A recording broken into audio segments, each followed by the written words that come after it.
When we saw your work, we see that you explored various mode of inhabiting to look beyond their conventional meanings, and which allows us to develop a critical reflection about the urban space. So we were wondering, how did you develop your method for critical mapping, and how was the process for you?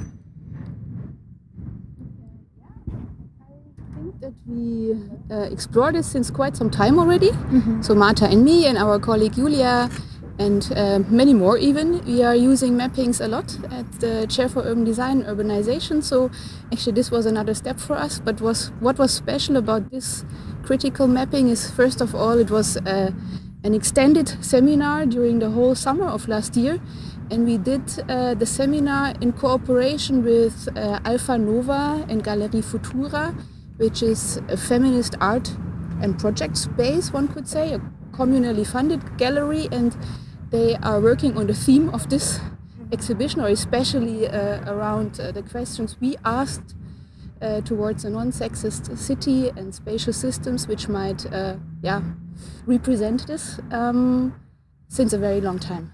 And we worked together with their exhibition format, and we took the selection of art pieces of critically engaged feminist artists, also architects, as a starting ground to establish these mappings. So Berlin was the frame to discover the theses of the artists. And that's how Marta started with Julia on a one-semester seminar where individual atlases were produced. You can see them inside. And then we spent 1 week together on site in the gallery and developed one synthetical map of all these different ideas of feminist spaces.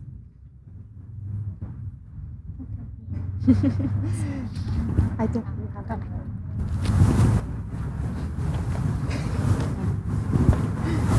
Okay, so the second question is with the quick research we made about your work, we noticed that the aim of your work is to reveal the deficit in the urban structure, and you are so we would like to hear more about the most important discoveries you made on Berlin during your time. The most let's say the biggest insights we got into the question. What question? Maybe we try to organize along these artistic positions, and out of these starting points within the mapping we identified 6 spatial systems, we called them feminist spatial systems. Shall we talk about them? We could try to summarize them or talk about a few of them at least. The students dealt with, for example, housing, as a critical feminist representation, and spaces of empowerment, mobility. What was the others? Nightscapes was another topic, and what was the other one? We had spaces of empowerment. There were representative spaces for feminist empowerment.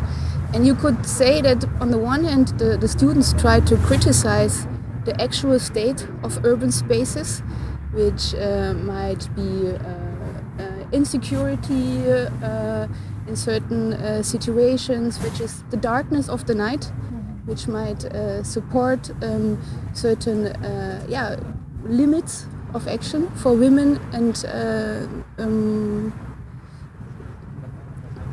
users of the city who don't feel empowered to really take the space as they would like to. There is huge problems for women to find payable, secured space which allows them to have a self-determined life within certain kind of collective housing arrangements. There is the question of care work, which was especially in the last year during the pandemic very precarious analysis the students did, because especially the questions of care were a question of housing possibilities. So do you have the spaces to actually take care for each other, and if not, how to give this towards the outside space, closing of kitas, all kind of classical care spaces, and then also the potential and empowerment through self-organization. So a lot of these critiques we talk about are also exposed to ways of find other spatial production through self-organization.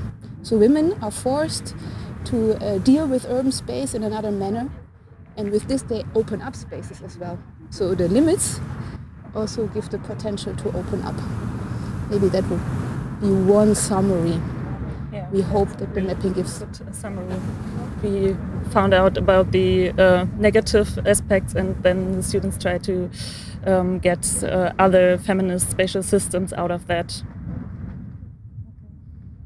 So maybe also we wanted to learn more about the positive aspects. So we were wondering what were the existing feminist spatial systems in Berlin, and what are the potentials for an equal society here in Berlin? That would be next. Yeah, the most interesting spatial system was the spaces of empowerment. There are a lot of also hidden spaces from feminist collectives and other political groups all over the city, and they try to analyze the social network around the spaces. They found the spaces and discovered how they are connected by financing each other or by making posters from each other's on the walls in the space, and so they try to bring it together in a whole network. It was, I think, the most interesting empowerment aspect. And they also found out that a lot of these spaces are contested contested. Yeah, contested. Yeah. Also by also by rent struggles and problems with their renting. Yeah, and a lot of spaces also get lost, and new spaces are developed. But it's really hard now in the actual renting market in Berlin to get spaces for self-organization. It was the same with the care network. Okay, and to finish, you seem to really want to apply your research on field, as you did through workshops or other experiences at Alpha Nova Gallery Futura. So is there already a planned next step for FemMap as this exhibition, or what is following this thing? We made a publication out of the work of the students for the atlases and the map, and our colleague Julia also did another studio at the TU last semester, and we try to go on with the topics, and I think it's really important, and the struggle will go on, especially for housing struggles or these topics that will be really important to make a point about feminism in their topics. Yeah, thank you very much. Thank you so much. We are looking for those. Thank you.